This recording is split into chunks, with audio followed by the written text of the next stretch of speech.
services every day. It answers our most bizarre questions. You're even watching this video using the company's video streaming platform. We're talking Google, or more importantly, its bank-busting Silicon Valley headquarters. A short walk from the San Francisco Bay Area and a stone's throw away from other multinational headquarters like Apple Park and the homes of Facebook, eBay and Netflix sits the 26-acre site on which we find Googleplex. Based in Mountain View, the Google headquarters gets its name from a play on words.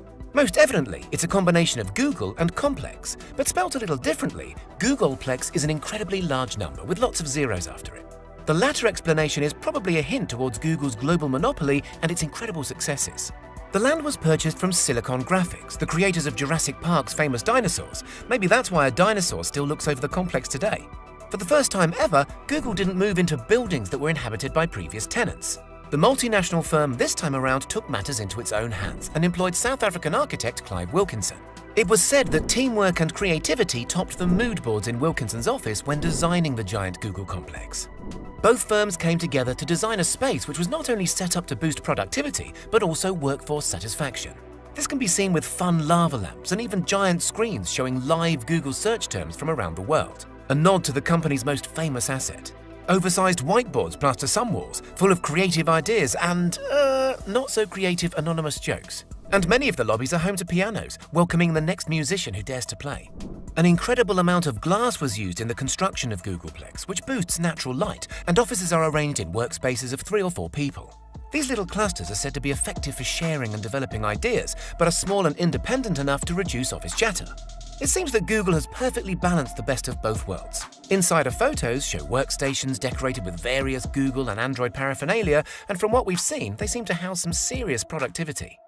Employees are there to work, but the company doesn't want them to feel that way. Staff are treated as friends, with access to an incredible amount of facilities.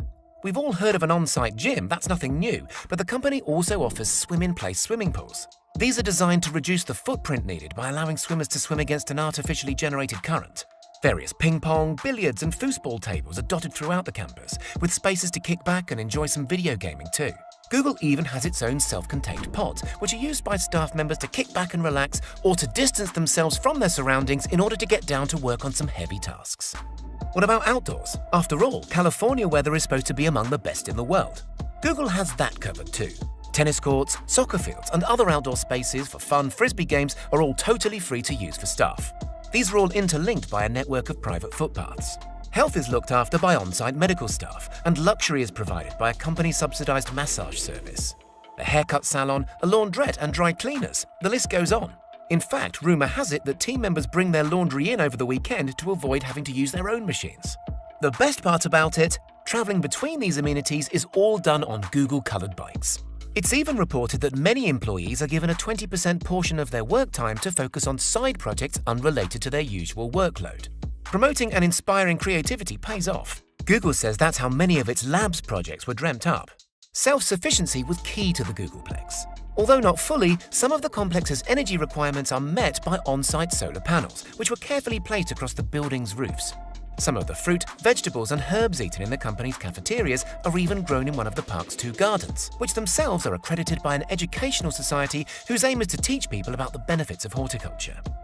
Many scientists and psychologists have commented on the benefits of getting outdoors for our mental health. And as you'd expect, tech giant Google recognizes these benefits, with mindfulness spaces strategically placed around the complex, utilizing spaces like the food gardens. Oh, and one last perk, food. Are you sitting down? Because this isn't for the faint-hearted. Google provides its staff with food, and a lot of it, entirely for free. Workers can enjoy breakfast, lunch and dinner at the site's various cafes free of charge, including at Charlie's Place, the main cafeteria which was named after Google's first lead chef, Charlie Ayres. Nowadays, the restaurants focus on food that is fresh, organic and healthy.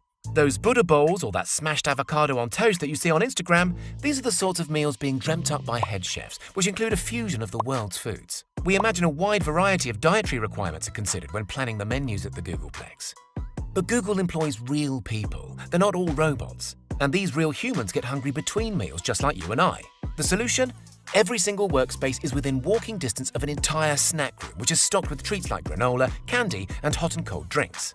The novelty of consistently eating out may have worn off for many of the company's more seasoned members of staff, but kitchenettes are always nearby with essential amenities like microwaves, kettles, and fridges. An unwritten saying among the company's workforce is the Google 15, which refers to the 15 pounds of weight that new starters often gain with all this free food. In fact, we don't actually know how much the company spends on feeding the entire campus, but one blogger ran some calculations and came up with a figure of at least $72 million each year. Traveling to and from the expansive site, employees are likely to catch a Wi-Fi-enabled diesel-powered bus. Other members may take to the roads in their own cars, after which they will find one of 2,000 parking spaces underground. Or maybe the staff want to plug their electric cars into the power points supplied under a solar panel-topped carport. Any visitors to the site will be quick to notice the fun aspects that Google injected here and there. An army of Android statues populate the main outdoor area, a Kit Kat and a gingerbread man to name just two. Of course, the green Android character features, as well as various spin-offs such as the metal Android statue popping out of the Android building's upper floor.